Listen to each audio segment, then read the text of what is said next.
Good morning, my brothers and sisters. Today is the 170th day of the virus, which is also the 170th day of Be With Me, 7 Minutes of Biblical Wonder. And I'm titling today is Do by Being Undone. And I have to explain what that's going to mean.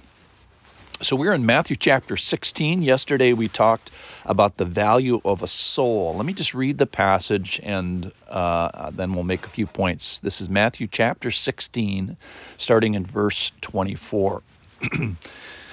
Then Jesus told his disciples, "If anyone would come after me, let him deny himself and take up his cross and follow me. For whoever would save his life," sounds like something good, "will lose it. But whoever loses his life for my sake will find it.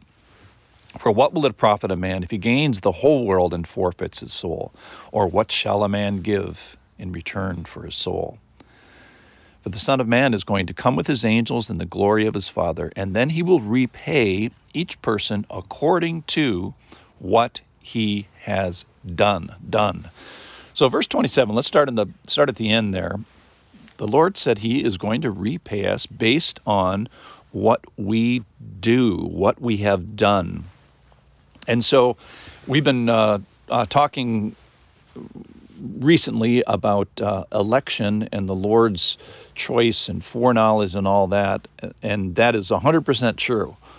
And then there's this other part where the Lord gives us total choice. He gives us accountability for those choices. He gives us true agency. So I call this my sixth point of Calvinism, where, yes, all those 5 points of Calvinism, but then there's this sixth one where he asks you to do something. And today is one of those passages. So he says our actions are going to be repaid.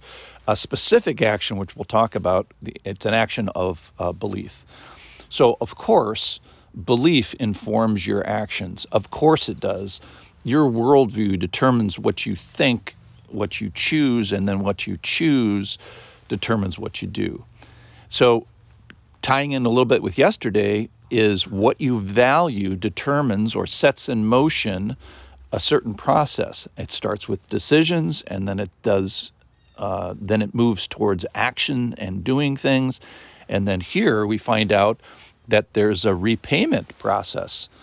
So remember that as a Christian, our actions aren't the engine of our spiritual life. We don't act to be saved.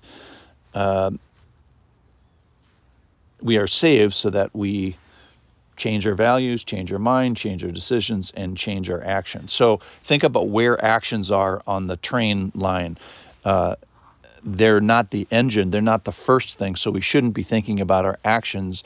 The actions are actually what come last. What comes first is a change of value, a change of mind, change of decisions. So the actions are the caboose of the engine, not the train. The caboose of the train, not the engine of the train. Okay, so back up in verse 24, Jesus gives us, I think, like 5 ways that we can verbalize what it means to change our mind. So he says, come after me, deny yourself, take up your cross, follow me, and then lose your life. He also tells us what is the wrong answer. The wrong answer today for sure is, and it sounds good, I mean, don't you want to save your life? The wrong answer is to save your life in the context of this passage. In fact, if you try to save your life, you're going to lose it. So don't do that. Okay, all right, that's wrong. So I'm supposed to lose my life, and then I'm going to find it. So maybe you're saying, hey, my life's a mess. I got to get a hold of my life. How can I improve? What this passage is saying is that you need to lose your life. You need to let go and let God. Now, that's a good saying. The whole let go, like you may say, just follow your heart, which is one of the worst pieces of advice you can ever receive. because the heart is deceitful and desperately wicked. That's another day's lesson. But if we lose our life for the Lord, he tells us that is this key to this particular passage and a way to live. So the Lord is telling us we can actually gain by losing. It's this crazy math of the Lord. And if we want to be eternity minded, and if we want a reward, as he says here, and if we want to come on the good side of judgment, we're supposed to do something. And of interest, again, like it said in, I think it was John 6, it's all about belief. The work of God is this, to believe. And he's giving us 5 different words kind of for the same concept. So if we're going to cede control and let go of our lives, let's let go of it in the right area. Let's let go of it to the Lord, not just sort of in a general way. So the crazy thing about this passage is that the do of this passage is to be undone. And if we ever really valued our life, we would lose it. We would let go of it, not just in general, but we would let go of it to the Lord. So this is very difficult, ladies and gentlemen. Jesus is asking us to do something.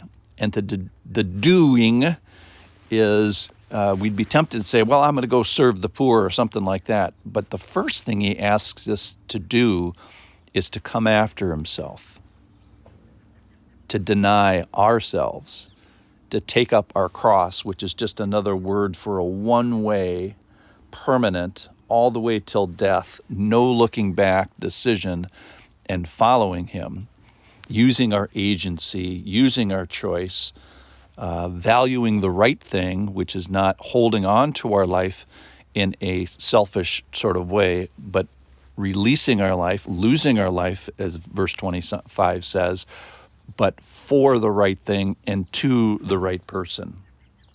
So the doing he is primarily asking us is to be undone, to let go, to be overwhelmed by the Lord, to receive him, to agree with him, to have faith, to turn towards him. So this is really a very, very evangelical passage. Perhaps you're feeling the call today. If so, if you want to save your life, lose it. Be undone by him. It's the doing that he asks for. You do by being undone.